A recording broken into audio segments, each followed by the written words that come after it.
Hey, how's it going? It is political integrity news here on this post election day where President Trump has successfully won the presidency and will be the 47th president, barring any issues of President Biden between now and then.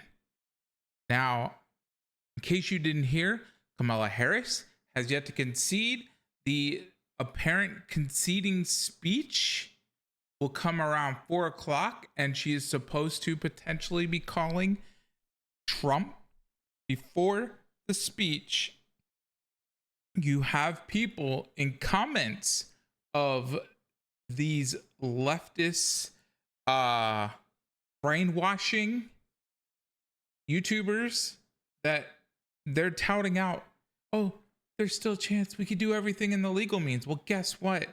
All the legal means that they had went away after January 6th, 2021. They, shored up the elections. So there's nothing that the Harris campaign can do. But let's get into some of these people. I'm going to tell you something that is terrifying me. I always try to come here and put a positive face on everything, but there is something going on that is terrifying me. When I woke up this morning, we had lost 5,000 YouTube subscribers compared to where we were last night.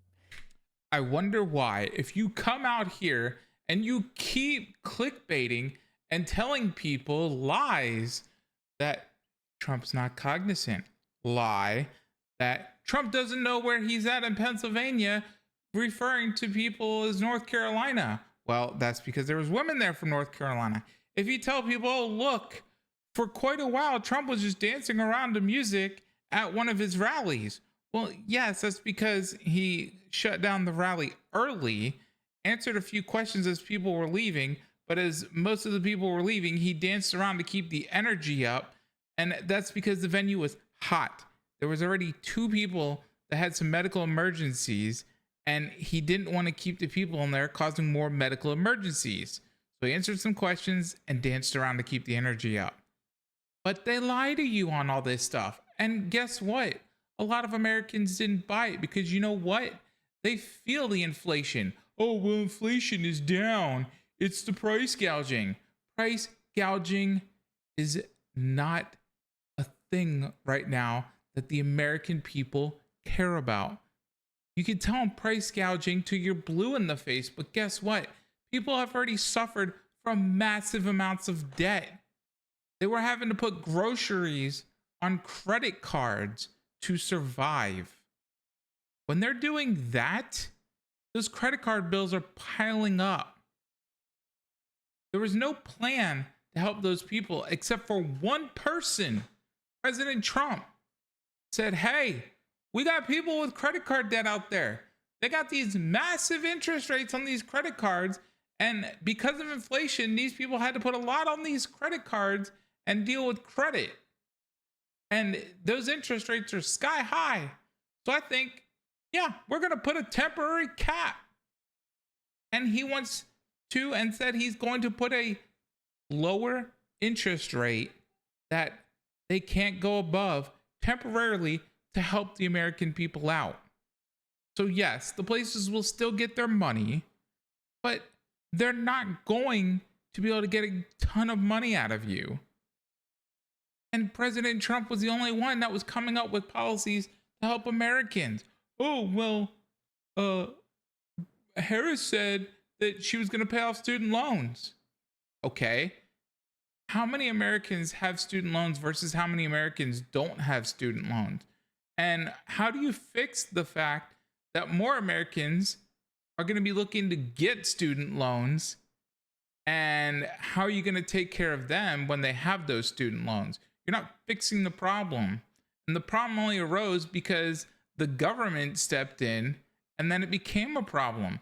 When the government started offering student loans, the universities were saying, oh, you mean to tell me the government's giving you money and there's provisions that you got to make sure you pay me? Well, next year we're going to up it. And all the universities started upping it more and more to the point that it got absurdly out of hand. And here we have student loans being given out.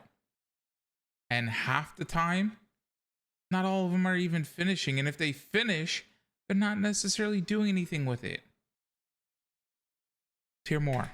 Now, the first thing I thought was, is this a glitch? We've been on YouTube for 15 years or something like that. And subscribers always just go up. They just never go down. They go up.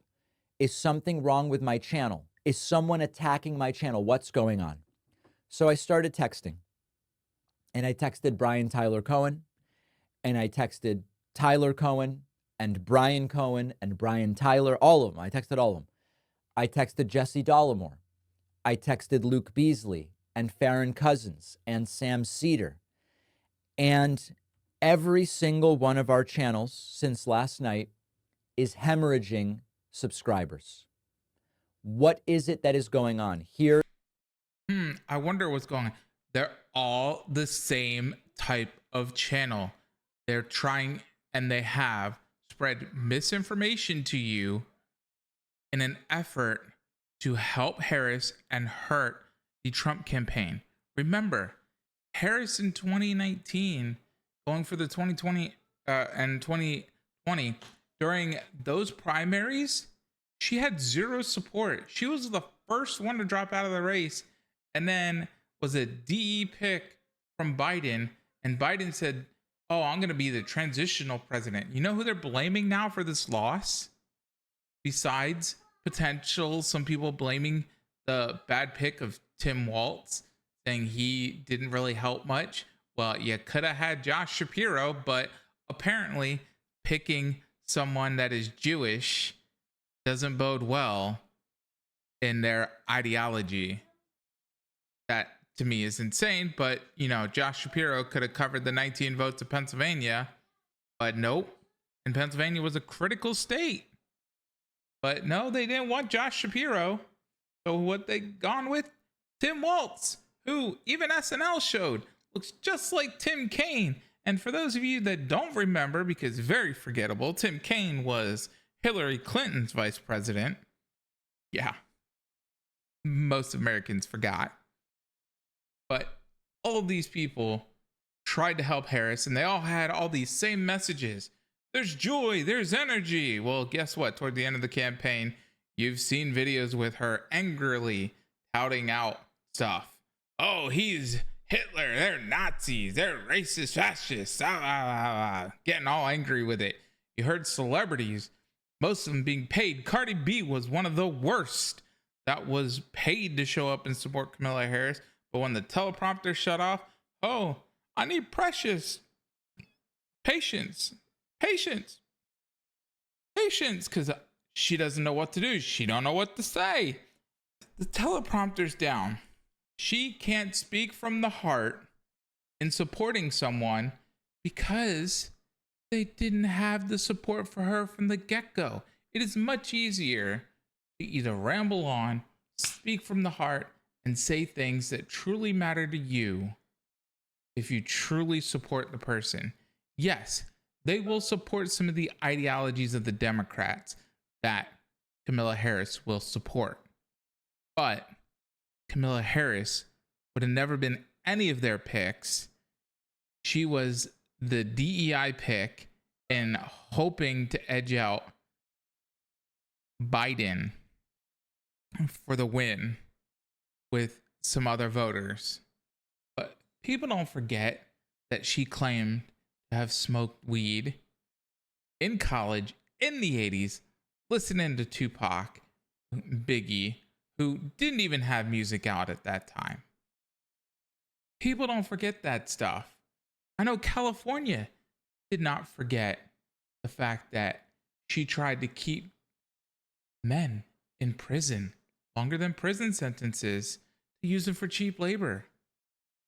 Or the guy that was on death row, that she tried to hold evidence that exonerated him, and he was on the verge of being executed when the court said, hand it over, and then he's innocent. Oh, that didn't bode well. Or the mother. And who knows how many mothers they went after for truancy when it was not a thing that was happening, but she was going after them anyways.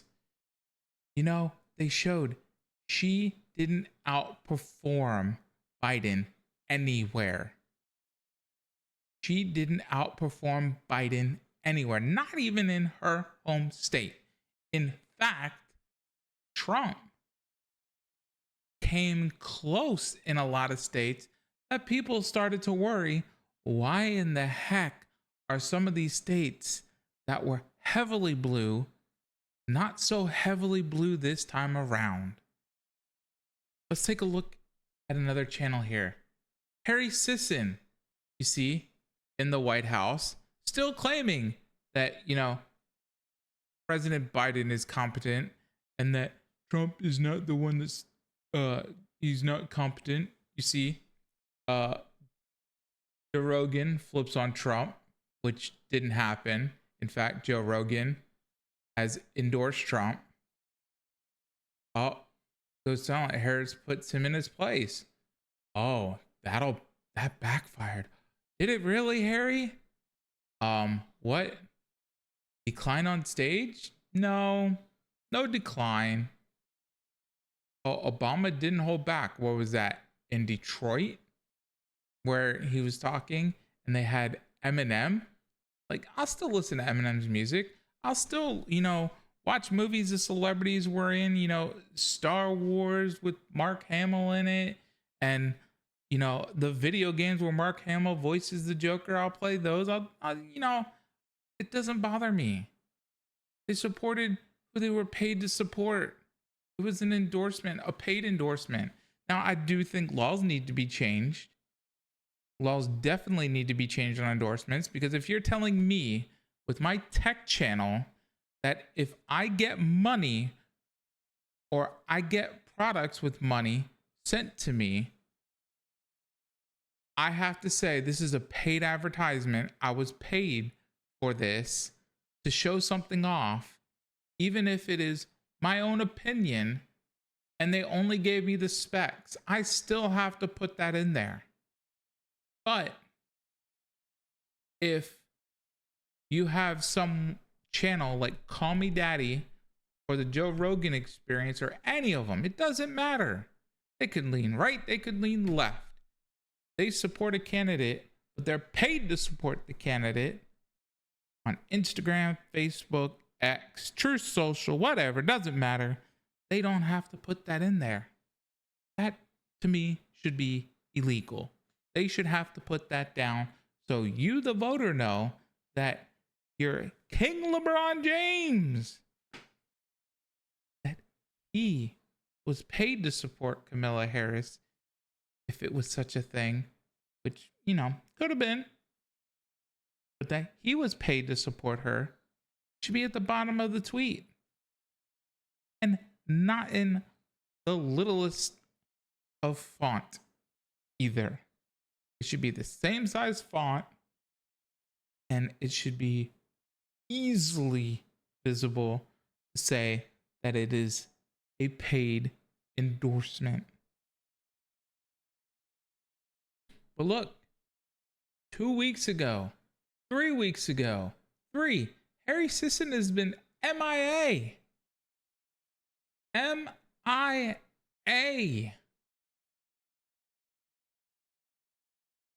His shorts? Yeah, here he says, make it make sense that they don't want to allow criminals into our country from like Mexico that Trump keeps talking about, but yet they're going to elect one into the White House. Well, guess what? There was appeals on all the cases, and now that Trump has won officially, more than likely, some believe that, their lawyers or have more knowledge of the justice system, that the New York case could be thrown out. The conviction of 34 felony counts could get tossed. The federal ones are They're tossed. Trump has won. Those are federal, tossed. And Trump can even get a special counsel to investigate what happened with the E. Jean Carroll case. How it went from just accusations during her book sale to, oh, New York is changing the law so E. Jean Carroll can go ahead and sue Donald Trump from a case back in something that happened back in the 90s where it's a he said, she said scenario. Like, come on, people. It was he said, she said, and she was selling a book at the time when she first said it. And every person involved in the case that was not part of Trump's legal team, they were against Trump. All of them. All of them didn't like Trump. The lawyer for E. Jean Carroll was a Democrat. That was Andrew Cuomo's lawyer that actually helped hush some people up that Andrew Cuomo did stuff. So, keep that in mind. But look at this. Posted nothing. Let's see. Did he post on his X account?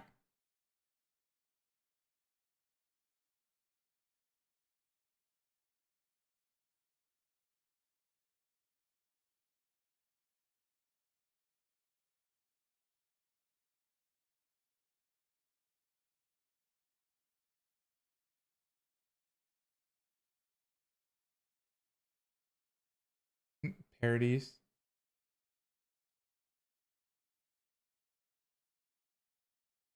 Okay, this is the official one. Yep, he did. America's failed women tonight. Trump bullies sexually assaulted and stripped reproductive rights away from all women across the country and is standing against it. Many voted for it. We failed our daughters. No, see, what you fail to understand, Harry, is it's now a state issue. And many women feel like abortion, other than the health of the mother, rape, or incest, shouldn't be a thing. There's still women out there that believe it shouldn't be a thing unless it's those three reasons. And a lot of states that don't allow abortion do allow those three things to have abortions.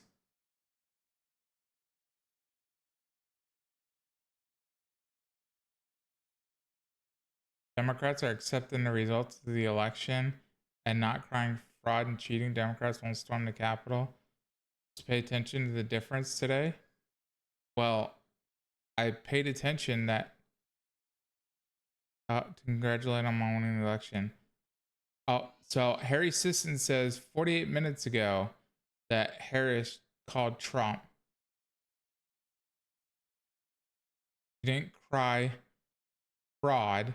She accepted the results as a leader does. Well, let's see. Did she post that?